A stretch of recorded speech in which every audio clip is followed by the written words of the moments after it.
So I think the thing to do is I will mute everyone and then unmute Chris. And I know you can do a raise hand, and I've got the chat window open. So hopefully when there are questions, when we get to the end, we'll just unmute everybody and we'll do this again, but we'll let Chris present in peace. Okay, Chris should be able to speak. Well, let's see if I can. Does it sound all right? Yeah, it does. I By the can hear way, you. Eric mentioned raise hand. If you're not in the webinar mode, it's hard to find. If you go to the participants button at the bottom and open that window, then at the bottom of that window, there's a button called raise hand. Why they can't put this on the bottom tray, I don't know, but that's where it is. It's open participants first, then you'll see raise hand. Okay, and I will keep an eye on the chat. So have at it, Chris. Yeah. Okay. Thanks. Eric, normally we try to, when we're doing this in person, we like to try to make it into sort of a discussion. So is there a good way to kind of just recognize people as we go? I think anybody can unmute themselves, Eric, just as a note. Yeah. The mute is not locked. So if you have a contribution, you can just put the mouse on your picture. And I noticed we are now so big that it's on 2 pages, but find your picture and unmute. I think also Zoom allows the space bar. I think if you hold your finger on the space bar, it will unmute you while you have your space bar depressed. Correct. And But then your cursor has to be over the Zoom screen, or else it won't do it. So make sure. Right. Yeah, you have to have focus on the Right. Zoom product. And it's also lower left-hand corner. So Chris, if anybody has something, they'll just unmute themselves and we'll do that. Okay. Let's see. I made a couple of slides, but there's only 2 slides, and it's just sort of a list of topics. I think I'm not going to use them if it's all the same to everybody else. So let me just get started. I really do appreciate every year being asked to come back and give a little talk, typically on spectrum management issues that SBE is following. It's always a lot of fun to do this, and there's some really impressive people that show up, and that's without exception tonight. I see a lot of folks that I know and who are probably way ahead of me on the topics that I'm going to be talking about this evening, but pretend you're not. I wanted to go kind of all the way back, if you'll bear with me on a few reminiscences from an old man.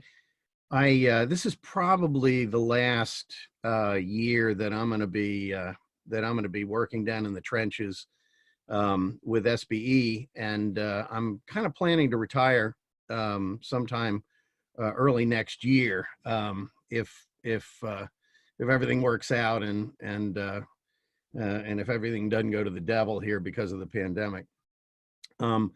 But so thinking about that and getting toward the end of a very happy career that I've had in communications law practice and representing SBE during the last 40 years, I wanted to kind of go back and talk a little bit at the beginning before we get into the current issues of spectrum management that are on the table right now. I wanted to give a little bit of a background about SBE's advocacy program, and I guess I was sort of the progenitor of that. I started working with my mentor Bob Booth, W3PS, in 1979, and I'd been with a very highfalutin regular law firm in Chevy Chase, Maryland, and it was a heady experience. I was learning law practice not only at American University Law School, but also from this Harvard lawyer that was kind of gruff and and difficult to work for, but I learned a lot from him. His name was Tom Razor. He's long gone now. But we had a wonderful office in on Wisconsin Avenue in Chevy Chase, in a penthouse office overlooking Saks Fifth Avenue. And I thought, man, I've really arrived. But the work was horrible. I was escorting little old ladies to the bank, and writing wills all the time.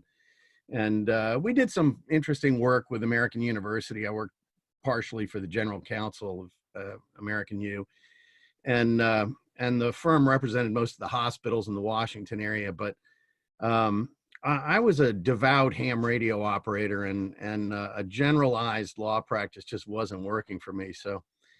So I started looking around for a communications law position, and after a lot of false starts, I finally landed at Bob Booth's office, and Booth hired me because I was a ham radio operator, and he was an engineer first, and he was from the Midwest. He was from Logansport, Indiana originally, and he was an engineer first, and I still have a picture of Bob with a great big huge metal backpack and a huge whip antenna and a microphone in his hand from a remote that he was doing for some radio station in Logansport. But he always made it clear that it was important to be an engineer first and a communications lawyer second, because if you didn't have a thorough and complete grasp of the technology, you really weren't going to be successful in the business. And so I learned that lesson from a guy who really knew what he was talking about. And so when I first came aboard, the first thing he assigned to me of any substance was SBE's attempted defense at FCC of the first class radio telephone license. And SBE took that project on. Bob Jones was the president of SBE at the time. And he came to Booth because he knew Booth from various transactional work that they'd done together. And Bob Jones and Booth knew that it was pretty much a loser, because FCC had largely already decided to get rid of the first class radio telephone license. And SBE at the time was just getting started with its certification program, and so retaining the first class radio telephone license was kind of against SBE's better interests. And as it turned out, elimination of the first class radio telephone license was probably what gave a good solid start to the SBE certification program. But that was the first thing I got to work on, and I really took to it. It was a dead loser, as we had anticipated it was, but I first got connected with the SBE board of directors and its then president through that in early 1980, and so I decided that it was a good idea to get to know the broadcast engineering community, and so I started going to board meetings of SBE on a volunteer basis, and they were meeting as they do now at the NAB convention and otherwise. And so I'd just tag along, and I was invited to come to the board meetings by Bob Jones and his successor, Ron Arundel. But SBE didn't have any advocacy program at the time.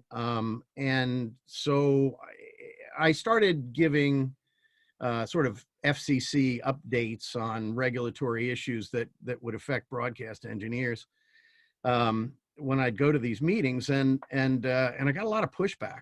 The board didn't feel that SBE should be involved in an advocacy program on behalf of its members, and that its highest and best function was as an educational association, society, and it really had no business doing FCC advocacy. Some people disagreed with that, but there wasn't a lot of interest in that in the early days. and so, but I persisted because I just wanted to get to know these folks, and because, you know, I've always been a student of broadcast engineering, if you will.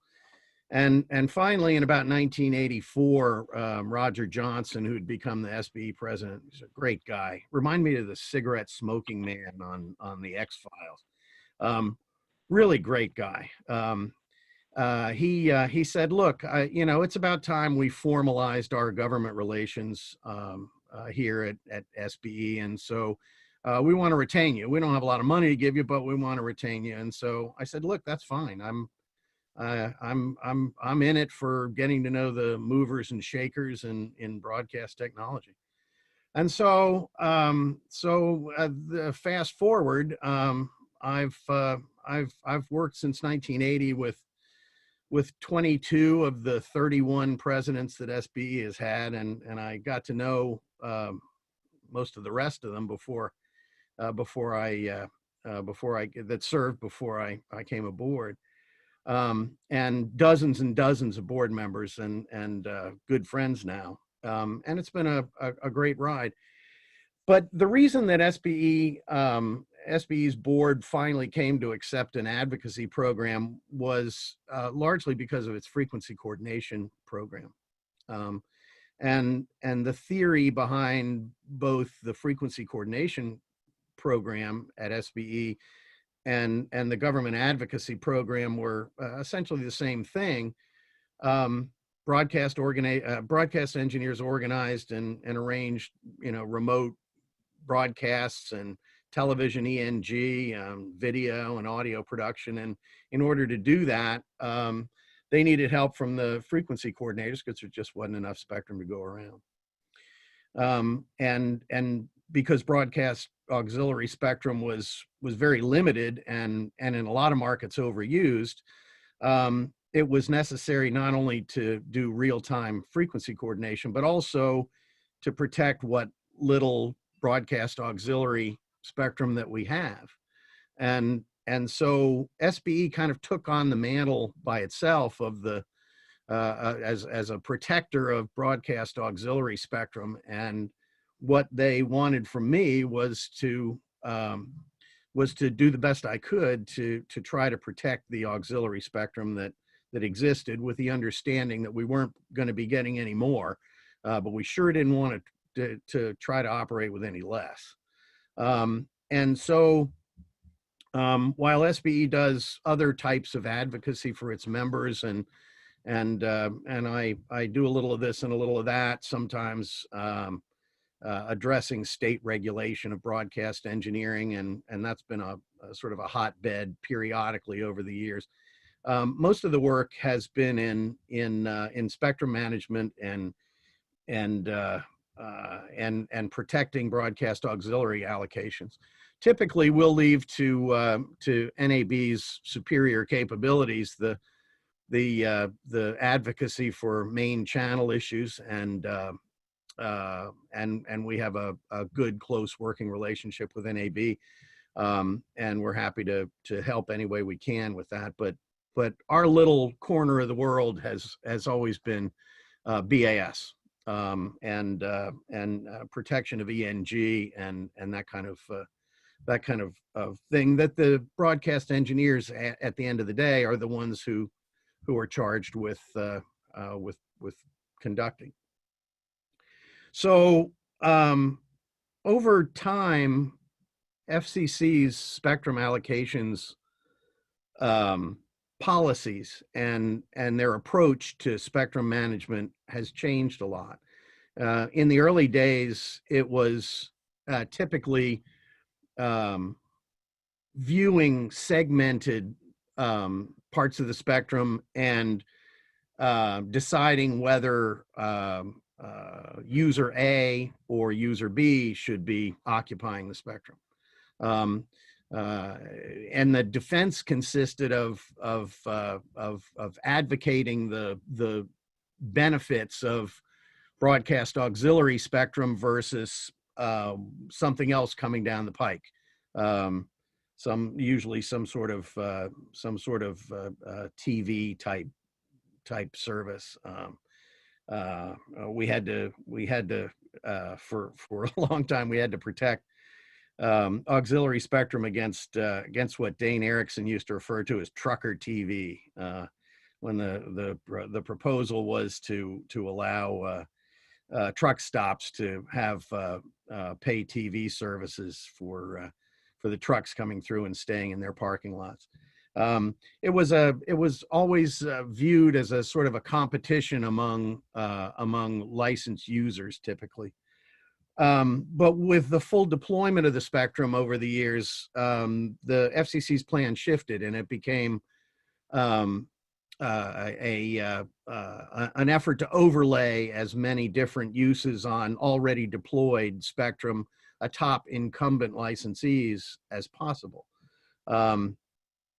And SBE's view of that was that, okay, that's a perfectly reasonable way to make the most efficient use of spectrum, but it necessitates a little bit of homework before you make any decisions about this. You're not comparing the social value of one use versus another. You have to do compatibility studies. These are technical analyses. It's not a marketplace justification for making allocations decisions.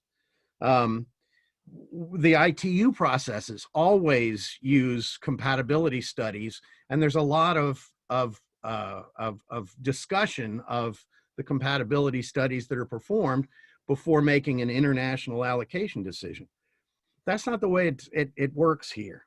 The FCC tends to gloss over compatibility issues, and in order to obtain a predetermined outcome. And lately, that's always favored broadband applications, and because of the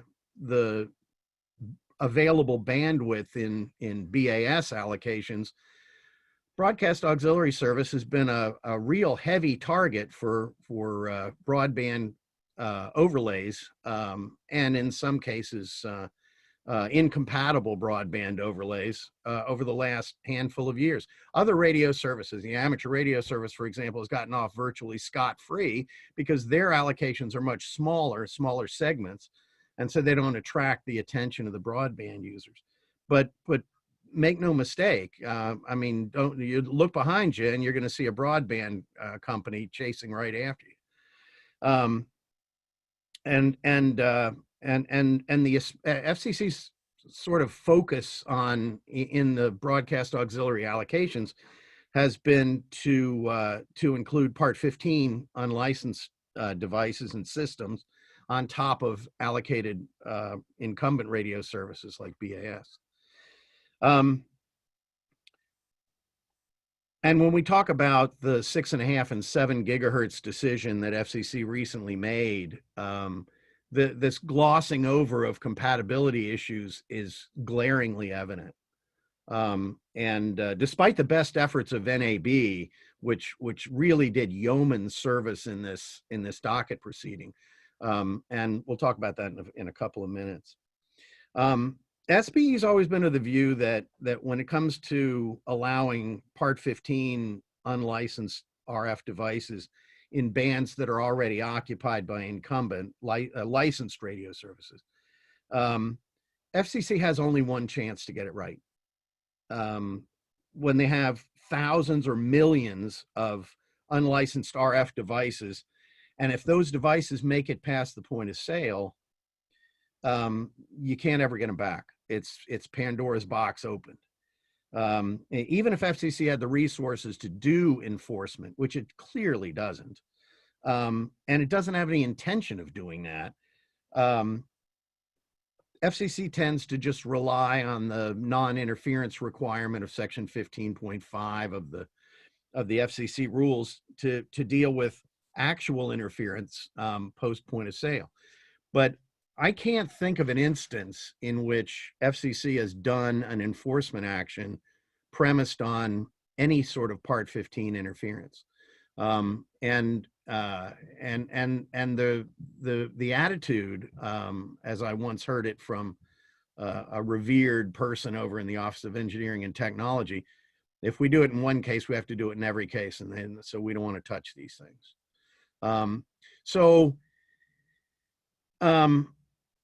Everybody understands that a Part 15 device can't cause interference, and it has to accept whatever interference that there is. But that's theoretical.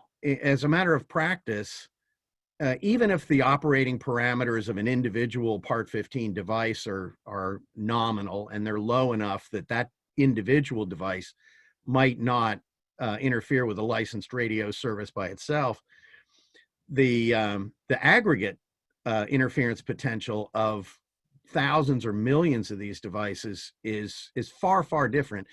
And I've seen a reluctance on the part of FCC in the last 15 years or so to acknowledge that there's a significant difference between aggregate Part 15 noise interference and an individual emitter, single emitter interference potential.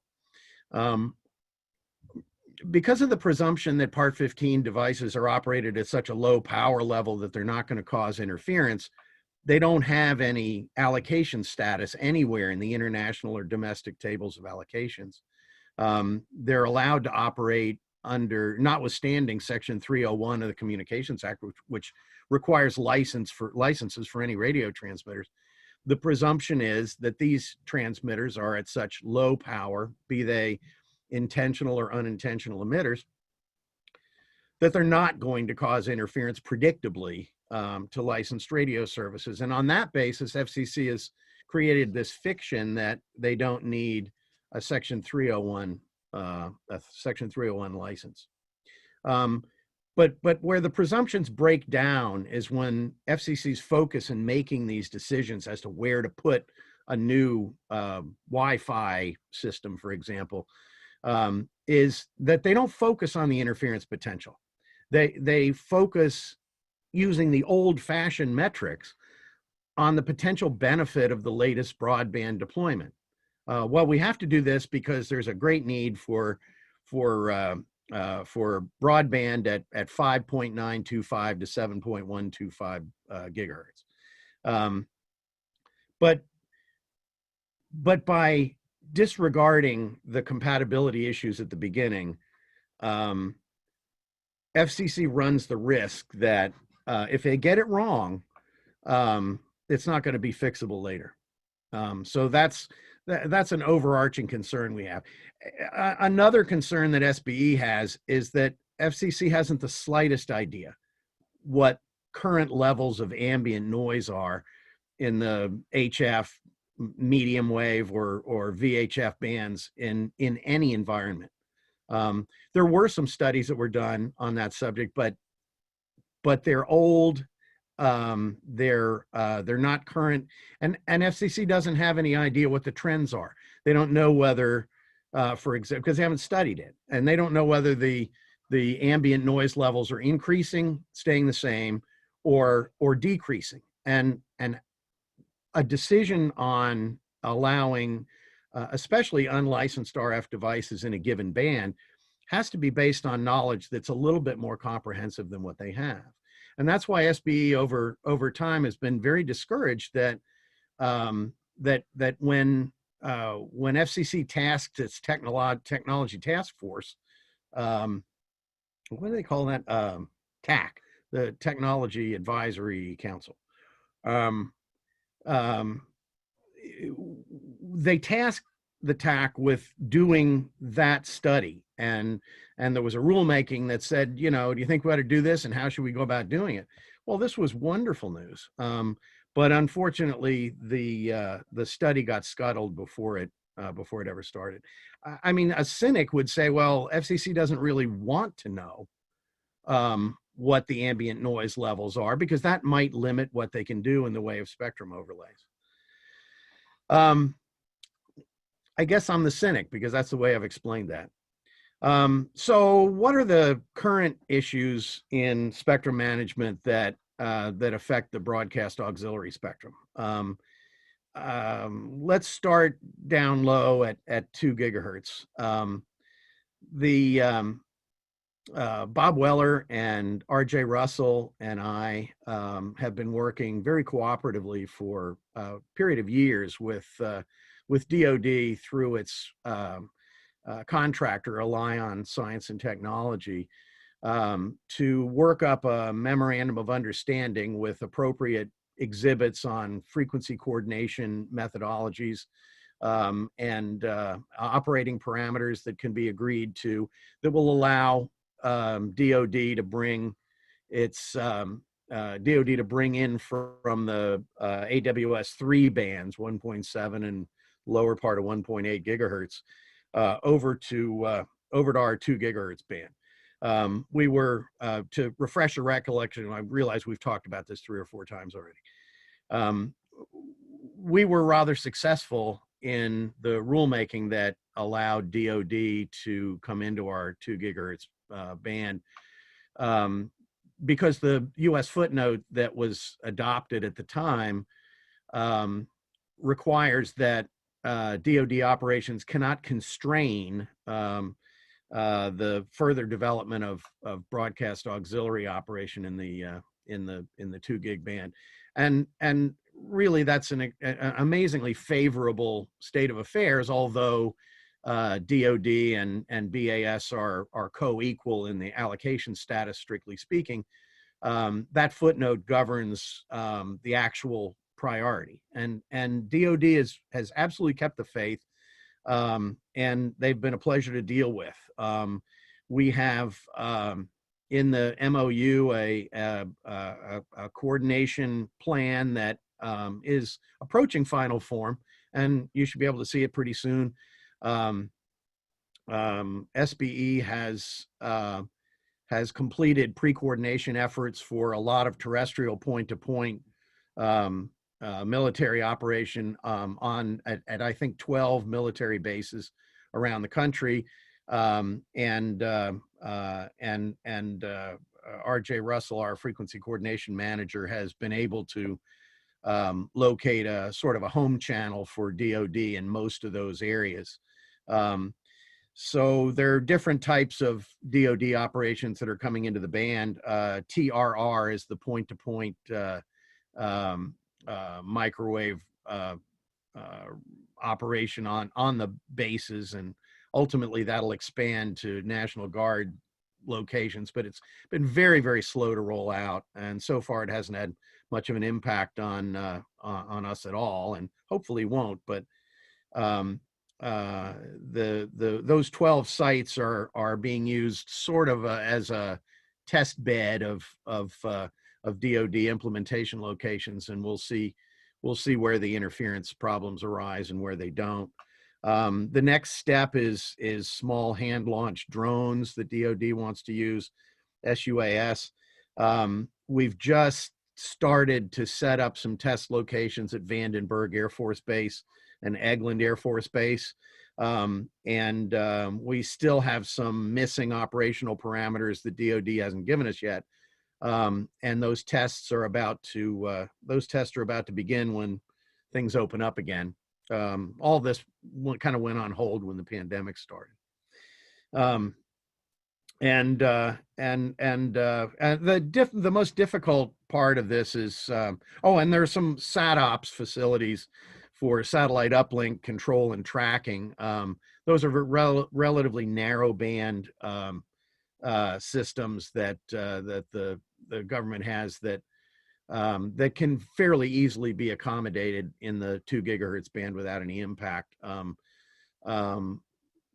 Mostly focusing on the DRL channels, the interstitial channels that we have in the 2 gigahertz band. The toughest thing to accommodate, and this is where I think the SBE and NAB are going to have to draw the line. It's my own opinion, actually, but and that is high resolution aeronautical downlinks. These are high altitude video downlinks that DoD wants to bring in, but the footprint is so big that it's hard to imagine that any of those could be deployed anywhere without interfering with multiple broadcast markets. So we don't have any of the operating characteristics of the high altitude downlinks, but we don't expect to be able to accommodate them at 2 gigahertz. And DoD has said, okay, that's no problem. We have some space up higher in the 1.8 gigahertz band that wasn't auctioned off in the AWS 3 auction. So it's perfectly okay for you all to say, hey, no, that isn't going to work. It's incompatible. As I say, they're really a pleasure to work with. Hey, Chris? Yeah. Is this a bad time to interrupt? No, in never working been. with a number of television broadcasters, I've been surprised how many are, I think, misunderstand SBE's interest in working with DoD on sharing 2 gigahertz. And personally, I think it's a fabulous idea. And I wonder if you could spend a second to talk about how the broadcasters might benefit from sharing 2 gigahertz with DoD. Well, I don't know how we could do anything else, honestly. And here's why. I mean, it looks a lot like, well, you know, you're supposed to be protecting our spectrum here, but going back to the beginning of the docket proceeding that in the AWS 3 auction, there was a lot of pressure on FCC coming from the administration at the time and from Congress. Just take away 2025 to 2110 megahertz from broadcasters entirely. And OET said to us, look, you know, you may have to just use other bands because we're under a lot of pressure to find some place to put DoD operations so that we can get this, you know, $45 billion from for broadband and by auctioning 1.7 and 1.8 gigahertz. So you're going to have to go away.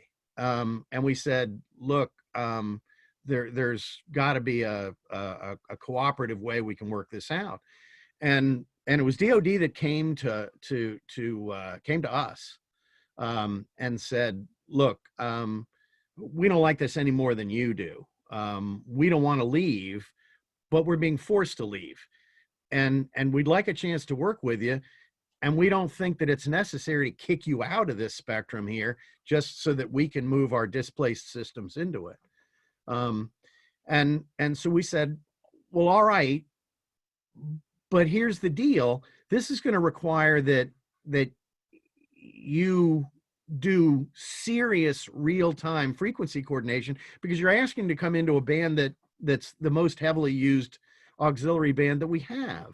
You know, we have broadcasters 5 and 10 deep on each of the 7 channels. We can't use the higher channels because they're full of Wi-Fi and Part 18 noise, and we can't move them up to 7 gigahertz because there are already a bunch of fixed links in there.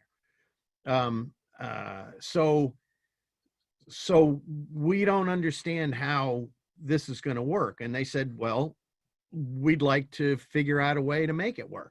And we do have some flexibility. And we thought, well, it'd be better to work with DoD than to lose the band entirely. And I saw a letter to address to Fred Moorfield at DoD, who at the time was in charge of spectrum management for the Department of Defense at the Pentagon. And it said, it was from, I guess it was from the Secretary of Defense or the administration or something. It said, look, you know, congratulations on your efforts to work out a deal with the broadcasters here, but let's keep in mind the opportunity that you may want to just take over that whole band, and therefore we can take more of your stuff out of the higher end of 1.8 gigahertz and we can make even more money. So you know, we didn't think that this was an optional thing. It was we got to save the band kind of thing. And we also said to DoD, look, we have a frequency coordination program that was organized to be an intra-service spectrum sharing plan. Our frequency coordinators do coordination, and they were only ever asked to do coordination with other broadcasters and CARS users and LTTS licensees and everybody that uses the band in exactly the same way. What you are coming to us with is an inter-service coordination plan in a very complicated band, and you're asking for a much more rigorous coordination effort that involves, you know, serious engineering considerations. So we don't think that SBE members ought to have to pay for that out of dues revenue. So you're going to have to fork over some money here to make it work. And they said, okay. And so we worked out a contract arrangement whereby DOD picks up the tab for a full-time frequency coordination manager that SBE now has in the guise of RJ Russell, a former VP of SBE and the proprietor of Technical Broadcast Services, and he's doing a cracker job. You know, he really is. So it looks like we're kind of in bed with the enemy, but A, they've never been the enemy. B, we were thrown into the same bed by NTIA and FCC and Congress, which wanted all the money. And so I have to say, you know, as long as we're going to be thrown in bed with somebody, DOD looks pretty good in the morning. So that's kind of exactly how it went down. Thanks, Chris. I hope I answered the question. Yeah. The other thing that's going on in 2 gigahertz is a little bit more insidious. I'm sorry, did somebody have a comment? Okay. And that's Earth exploration satellite service. There is a huge number, and when I say huge, I'm talking dozens, of applications that have been filed recently for both 450 megahertz and 2 gigahertz non-government Earth exploration satellite service uplink facilities. They're all over the place. There are a lot of them in Washington State that have been granted. They're being filed and granted without any conditions attached, typically, by the FCC International Bureau, and right in 2025 to 2110 megahertz. Now, there's no technical studies submitted with these applications typically, and the International Bureau at FCC doesn't ask for any. But they can interfere with STLs, ICRs, TV pickups, etc. There's no reference in the applications to terrain shielding, the duty cycle of the uplink, or the range of low Earth orbit satellites in the constellation. The table of allocations allows non-government, non-federal Earth to space and space to space transmissions in the space research and Earth exploration satellite services in 2025 to 2110, according to US footnote 347. However, the footnote says that those authorizations will be subject to such conditions as may be applied on a case-by-case basis. And they can't cause interference to federal and non-federal stations operating in accordance with the table of frequency allocations. So we've made this phenomenon known to DOD. They claim they're working on it internally, and we haven't actually done a lot of coordination with them yet. But SBE is in the process of putting together a brief, if you will, for the International Bureau, pointing out that these fixed uplink facilities are being granted without any real-time frequency coordination, without any prior coordination with facilities in the area, and there's no possibility that they can protect mobile ENG operations at 2 gigahertz, no matter where they're located, because of the ubiquitous mobile itinerant characteristics of ENG in the band. So here's an example of what happened in one case. ComSearch came to RJ, and RJ had objected to a 2 gigahertz fixed uplink in Southbury, Connecticut, at a teleport. And RJ said, look, ComSearch said, well, we need your frequency coordination for this. And RJ said, well, I can't give it to you because you haven't created any showing whatsoever of the interference potential to itinerant mobile 2 gigahertz ENG operation. This is the heaviest used band we have. What have you got? And so ComSearch said, quote, this question does come up from time to time, and this band has been used previously at various teleport locations around the US. The proposed Earth station at Southbury Teleport would fall into the same classification of authorization as those previously licensed with the FCC, and he gave a call sign as an example.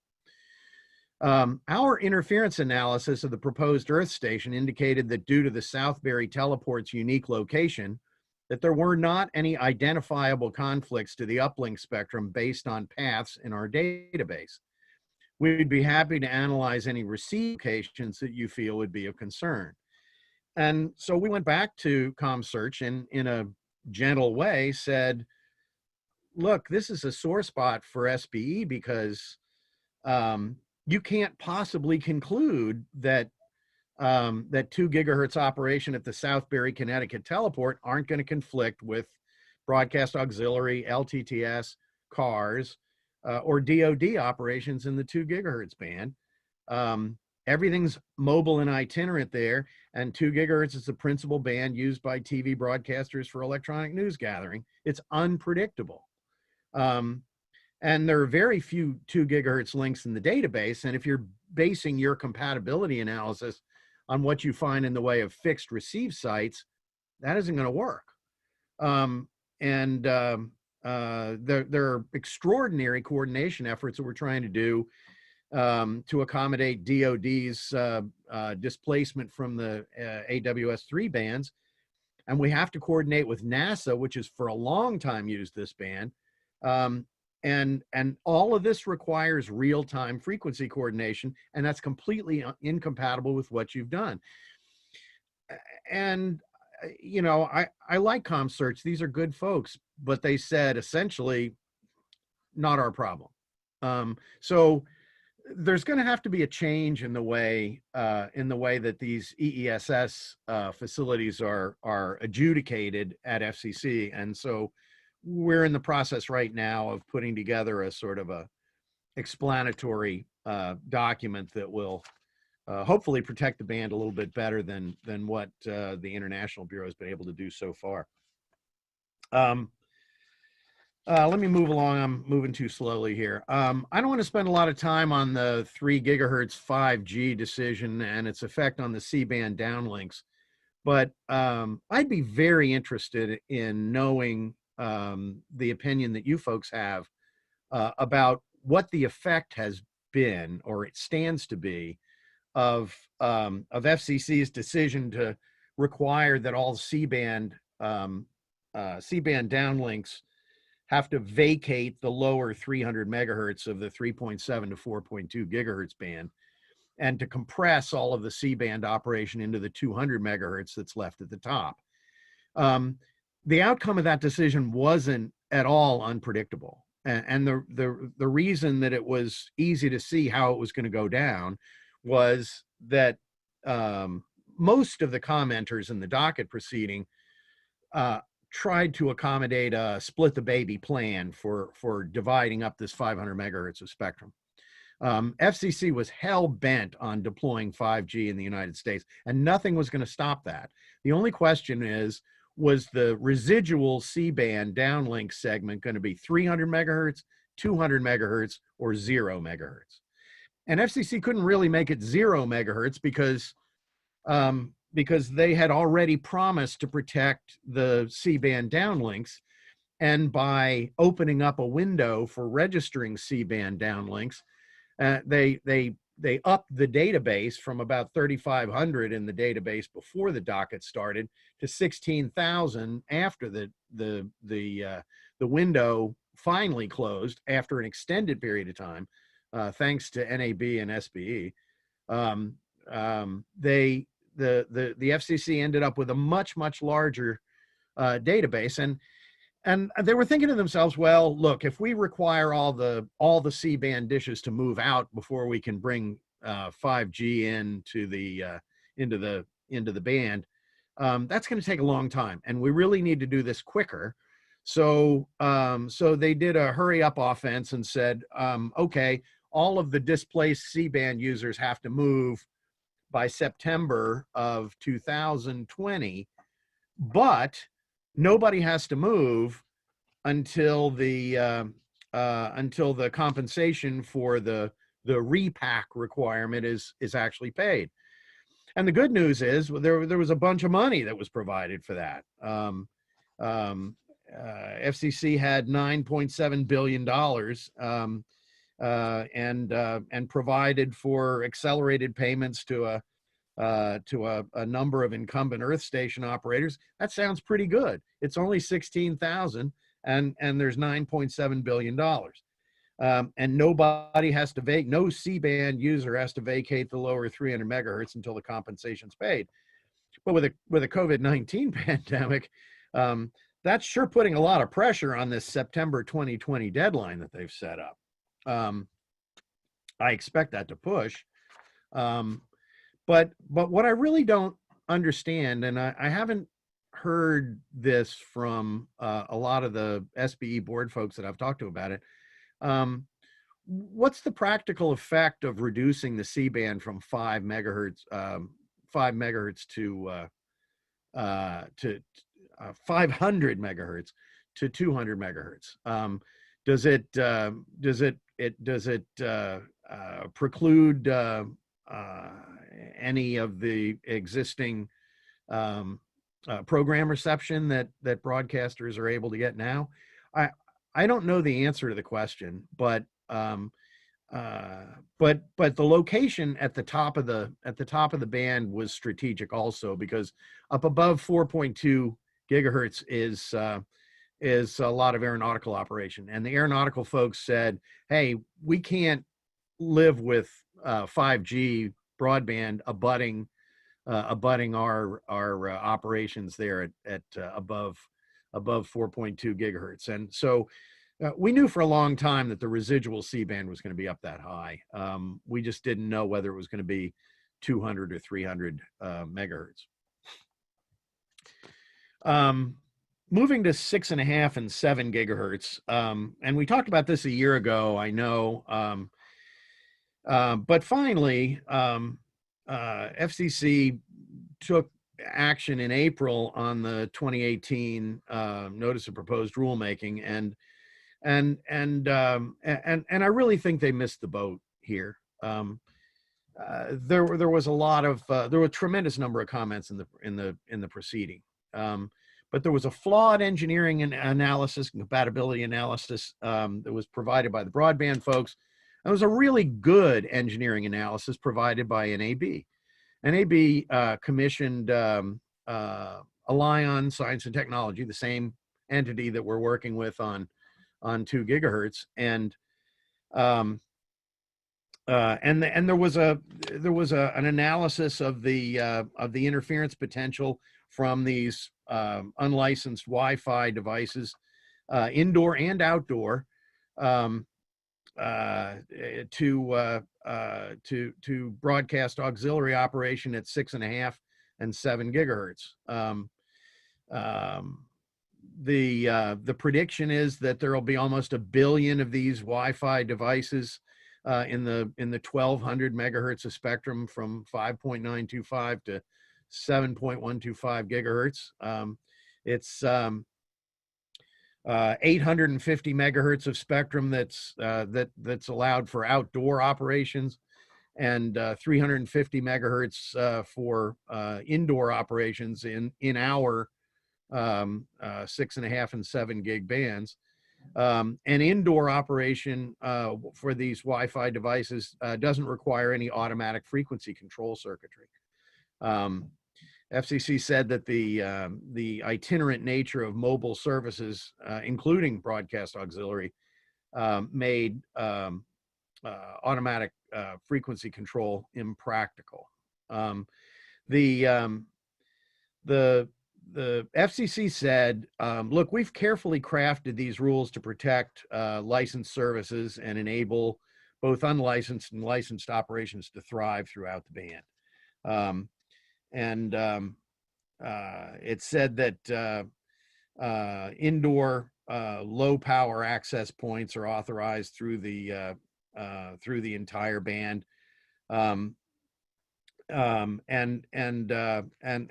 FCC said, well, the reason the interference to ENG receivers from indoor unlicensed services is that a 10 dB signal to interference plus noise level provides a basis for determining the impact of unlicensed indoor devices on BAS signals. FCC agreed with the broadband sources that said that news truck operators, you're going to love this, will be able to improve their link budgets by slightly adjusting the positions of their trucks or shooting locations. So for the first time, I think FCC has placed on incumbent licensed radio services the obligation to avoid interference from unlicensed radio devices, and that stands the whole concept of Part 15 on its head. NAB's study said that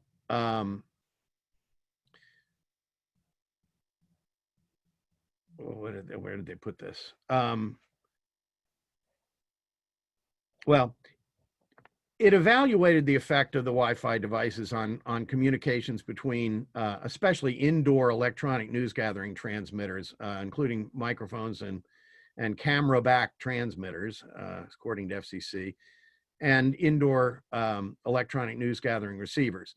And they said that FCC said that because it wasn't permitting client devices to be used as hotspots, and it required 6 gigahertz unlicensed devices to use a contention-based protocol, there should be protection for indoor mobile links, including ENG and low-power auxiliary stations.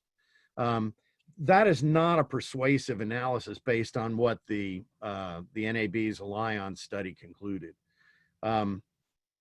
SBE had argued in both comments that we filed in 2019 and in an ex parte filing that we did this last February, that FCC didn't have any information about the compatibility of the unlicensed devices operating at the parameters proposed in the same band as BAS, LTTS, and CARS licensees. They didn't have any information about the potential aggregate effect of the devices on incumbent users. The power level for indoor unlicensed devices was too high. The out-of-band emission limits proposed in the entirety of the 6 gigahertz band were insufficient, and there isn't any possibility that unlicensed broadband mobile devices can sense a temporary receive location in a sports stadium or other indoor location. There's a hidden transmitter effect that makes the whole plan ineffective. And FCC didn't deal with any of these arguments, not a one. They're obligated to under the Administrative Procedure Act, but they didn't. There's a further notice of proposed rulemaking in this docket, and it proposes to permit unlicensed devices to operate both indoors and outdoors across the entire 6 gigahertz band at, quote, very low power. and it's asking for comment on increasing the transmit power of indoor access points that operate without automatic frequency control. So overall, a disappointing outcome and a potential for a very high noise level in the 6.5 and 7 gigahertz band. We'll be filing further comments in the docket proceeding, but this didn't go the right way. But and as I say, it's a very interesting example of interference avoidance requirements being placed on the licensed user instead of on the unlicensed user, despite the requirements of Section 15.5 of FCC's rules. The only other thing I wanted to mention that's kind of outstanding now is a proposal by Microsoft that was filed back a year ago in docket 14-165. It was a petition for rulemaking that they filed in the docket asking for a further notice of proposed rulemaking to liberalize the rules governing TV white space devices in the UHF television bands. Microsoft said that there was a need to update the white space devices rules and in order to promote rural deployment of broadband. And whenever you mention rural broadband, the commissioners all sit up and take notice. And what they wanted to do was permit fixed white space devices on second adjacent TV channels in less congested areas to operate at a higher radiated power limit, and to allow fixed white space devices to operate at more than 40 milliwatts on a first adjacent channel at locations within the protected service contour of the TV station, where the potential for harmful interference is low, and to permit fixed white space devices to operate at above average terrain locations of up to 500 meters, subject to coordination procedures, and to promote narrowband white space devices that can support Internet of Things applications, et cetera. So this is still pending. There were some good comments that were filed by Sennheiser and good comments filed by NAB and Shure.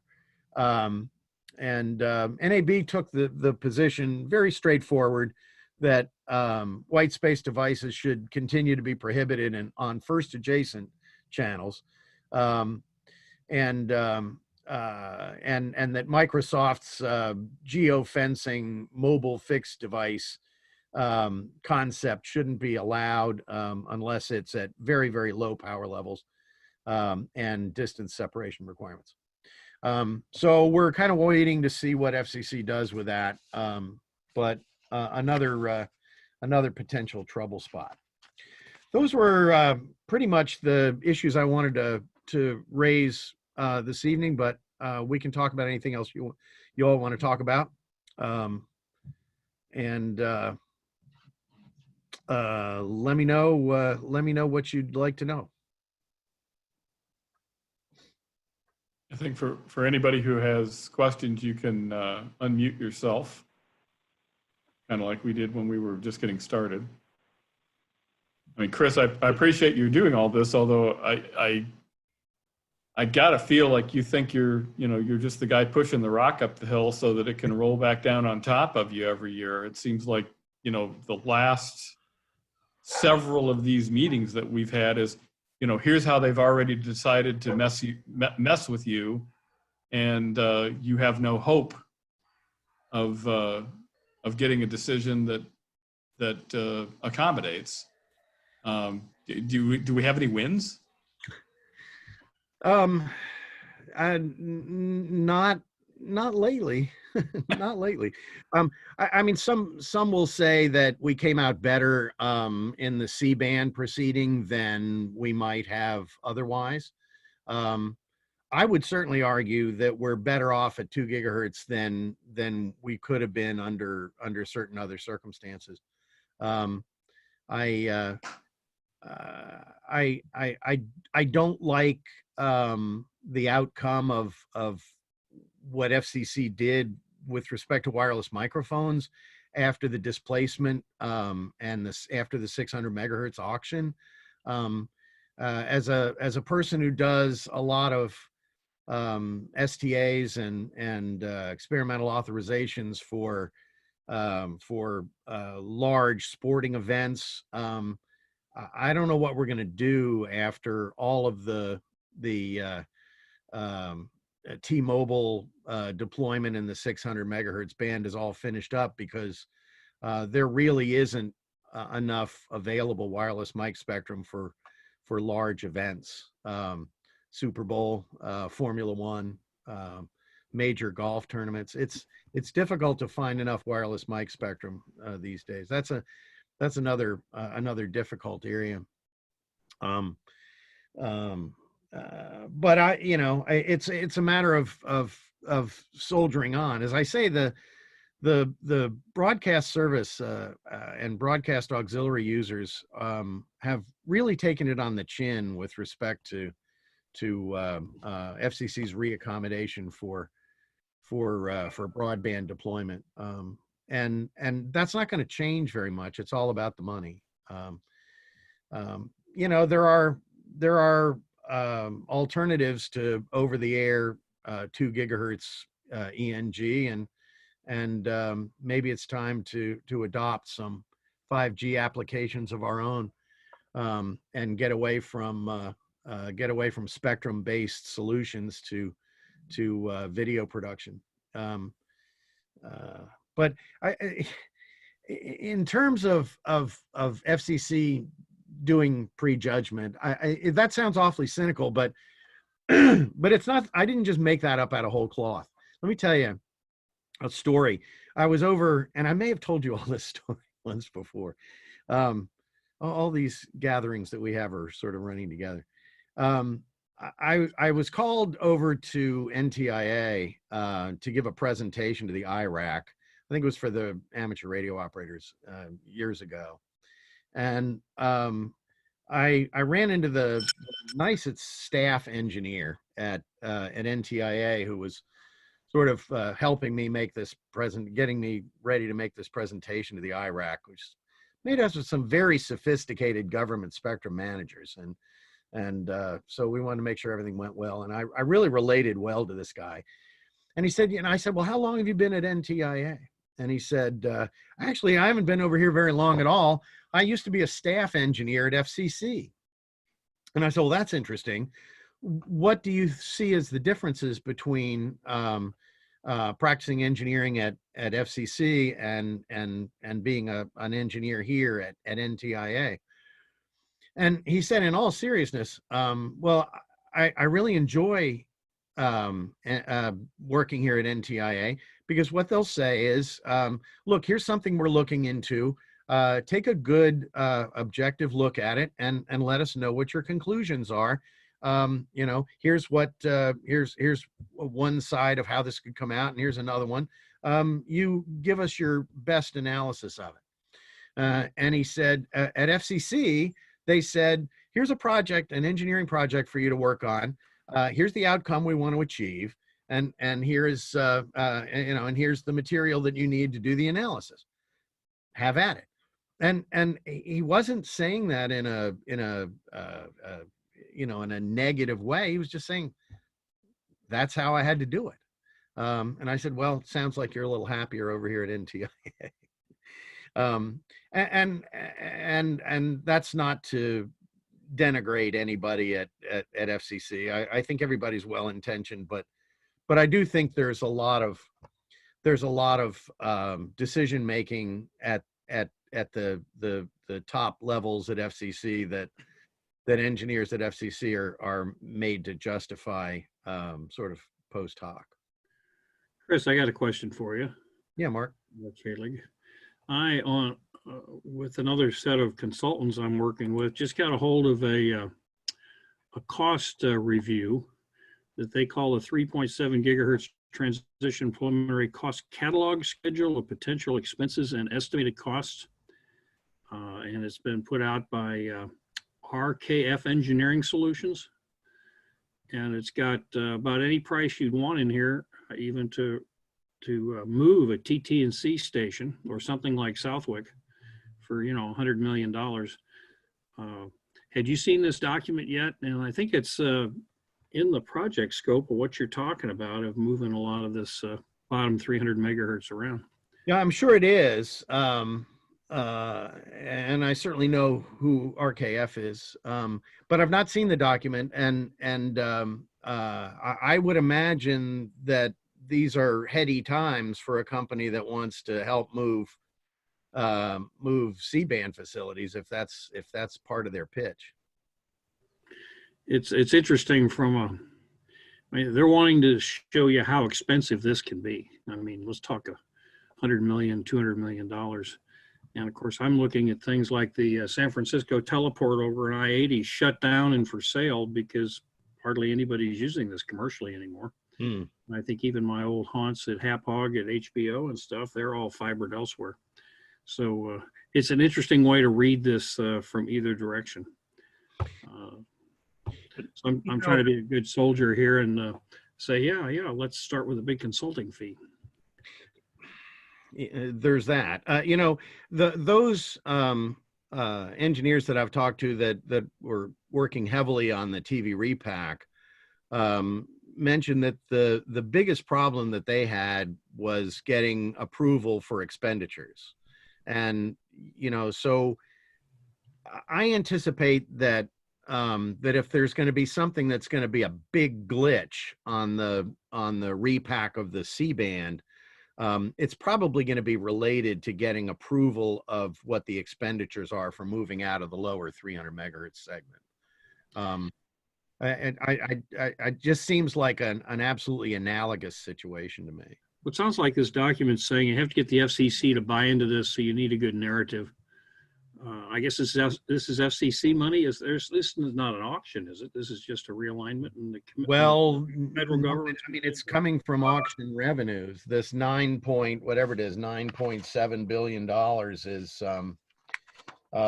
is not coming out of the pockets of Ajit Pai. It's coming from the I guess it's coming from the auction revenues. The idea was to roll out 5G almost instantly, and they're expecting large revenues, but it's not going to be done by September, that's for sure. By the way, they're looking at not only the 3.7 to 4.2, but also the 5.9 to 6.4, 6.8. Yeah, that's kind of the connector.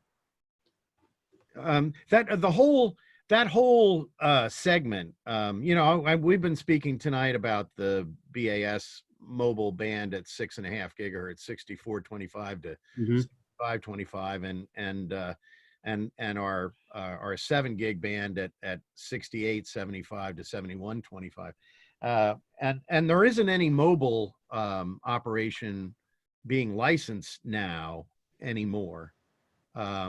At 7 gigahertz, and there hasn't been since the fixed wireless order allowing wireless backhaul in the 7 gigahertz band.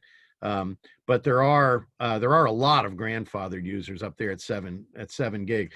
But this Wi-Fi relatively high powered Wi-Fi goes all the way from 5925 to 7125. It covers the whole segment there. It's a great big band. Are these all being auctioned off at the same time? No, it's unlicensed. It's unlicensed operation, although obviously the major carriers have significant use for the spectrum, and we're very supportive of it. So where's the money coming from on this to buy all this marvelous equipment that they're saying you might need? Change earth stations to allow for this. Oh, I'm sorry. No, I don't mean to confuse. The C-band segment is being auctioned 3.7 to 4.2. The unlicensed 6 gigahertz order goes from 5925 to 7125. And nobody's being actively displaced from there. We're just talking about a lot of new interference. The only displacement is from 3.7 to 4.0 gigahertz. All right. Has that auction been, has that auction happened yet? No. Okay. Well, thank No. you. And I think that's going to push a little bit. Seeing things on a couple of horizon here, and it seems like there's a lot of excitement close to what we're talking about. Good stuff. Of course, I cut my teeth on C-band going back to Harris and Scientific Atlanta with radio. And of course, a lot of broadcast television on both of those as well. But C-band's coming back a little bit because the interfering terrestrial microwave is, a lot of it's gone away.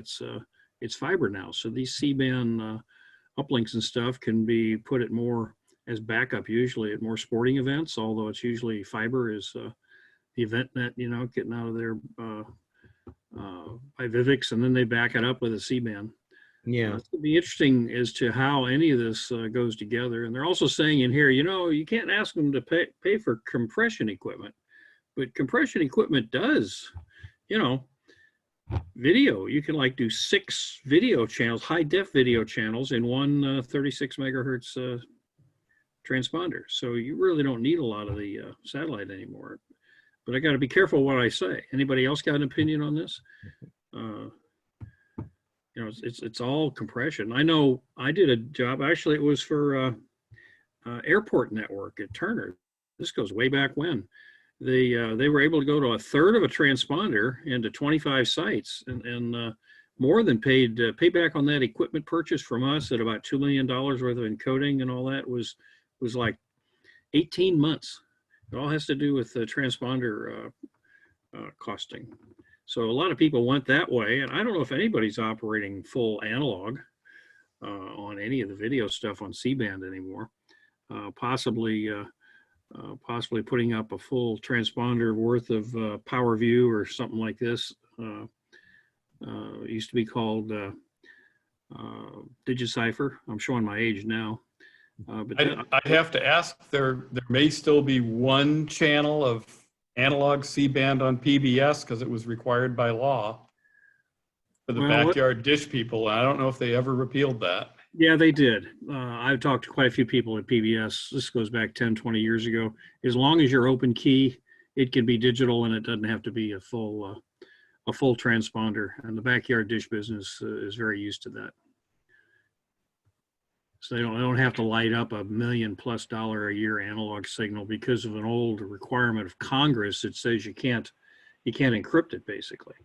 Well, there's an open key on DigiCipher, and I'm sure they're using other stuff now. I mean, these encoders, MPEG-4, much less newer than that now, are really allowing that to go very, very narrow band. Yeah, well, they may have just bought new receivers for the few people that were still doing that. I mean, that's how Great Britain finally got rid of their 405 line system. They finally just said, you know what, we'll just buy you a new TV. Right. There's not that many people. We're done trying to support this 405 black and white system anymore. Chris, back at the very beginning of your discussion, you talked about your beginnings in this industry and your plans or thinking about retiring. And Eric mentioned that you've been pushing rocks uphill every time you've come to present to us. I know you fought a lot of battles, but I don't think that there's going to be any end in sight to the broadcast spectrum being fought. Is there a succession plan? And can you share some thoughts about the years moving forward post Chris Imlay? Yeah, SBE is sort of in the process of putting a search committee together that I hope to participate in to find a successor for me. Originally I was kind of thinking about hanging it up at the end of this year. Although, it really isn't a certainty. I very much enjoy what I do. If I could, if I can't find the exact right person to pick up the oar here. I'll stick with it a little longer. But the interesting thing about, I mean, there are an awful lot of very competent communications lawyers around. One of them's on this call tonight. And as I say, you know, most of them are as knowledgeable as I am. But you know, what I'm looking for, just to kind of get you all thinking about it, is somebody who knows a little bit about nonprofit association law and also radio spectrum management. It's a bit of a specialty, but I'd be happy to, you know, kind of overlap with whoever picks up the oar after that. Chris, I'd say you're pretty unique. I'm not sure a replacement can be found for you, for your knowledge on this subject. Very generous. Honestly, there isn't anybody else in the communications bar I'm aware of. So, not true, but thank you. Chris? Yeah. I have a question, and maybe some of the others can answer it.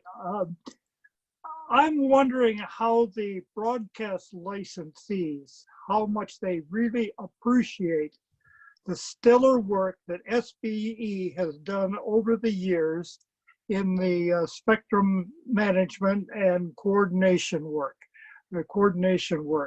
I think that the society has done a lot of sort of pro bono for the broadcasters, and I just really wonder whether they appreciate what the SBE has done and is doing in the frequency coordination area.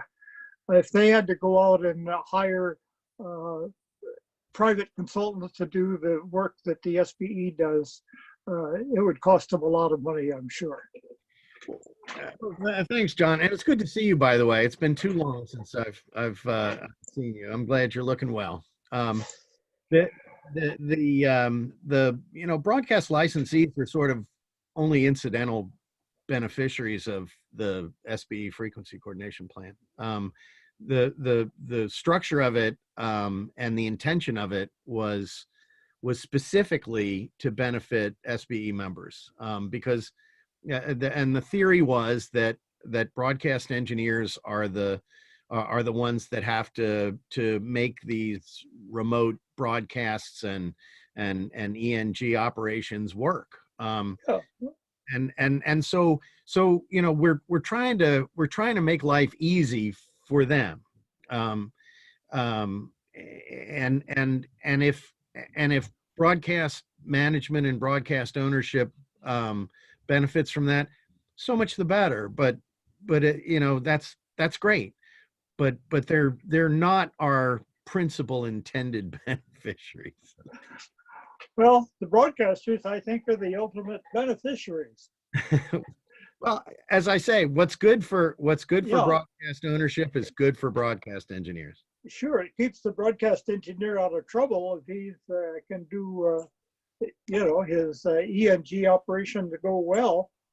That's fine, and he's very happy about it. So, you know, one of the things that we've noted is that broadcast engineers have far less free time than was true maybe 25 years ago, and it's hard to find somebody to do what, after all, is a fairly thankless job in doing frequency coordination. I mean, there are folks that we all know who seem to make it their hobby, like Howard Fine, you know, but nobody's like Howard Fine. He's a one-off guy. And everybody else, this is a big sacrifice for the folks that are doing this. yeah. And that's why one of the things that we asked DOD to do was to provide some money for them, not to compensate them for the engineering work that they have to do, because there's just not enough money on the table to do that, but just to give them a little bit of a gratuity, you know, so that administered by a SBE, so that you know, we can at least offset a little bit of just a tiny little bit of the extra work that they have to do every day in order to accommodate this new inter-service sharing that we've developed. It's hard to keep folks interested. And you know, when the NFL first developed its frequency coordination program, and they principally went to the SBE frequency coordinators and said, hey, look, you know, how'd you like to come in and do coordination inside our stadium, you know? And for a while, it was a novel thing to do, but it was also a lot of work. And over time, the NFL came to the understanding that in order to avoid a lot of turnover here, in order to keep these skilled folks doing game day frequency coordination inside the stadiums, we can't just rely on their being football fans. We got to provide some compensation. They started throwing a fair bit of money at the game day frequency coordinators. And so when we went to DOD, we said, look, here's how the NFL did this. You're going to have to help us. And so we're now giving, I think it's $1,200 a year to our of DOD money to just give a bit of a gratuity for all the good work that the coordinators do. They do fantastic work, and they do. And the idea is to take as much off of their shoulders as we can. Thank you. As I say, good to see you, John. It's good to be here. Chris, thanks for doing it. And I heard the really nice thing that I was hoping to hear, which is that we might be able to do this again. Then I don't have to find a program for next May. Well, I tell you, if I'm unless COVID-19 gets me or I start winning at the Highland Games with my solo bagpiping competition, I'll kind of halfway plan to be back next May, and I'll look forward to the invitation.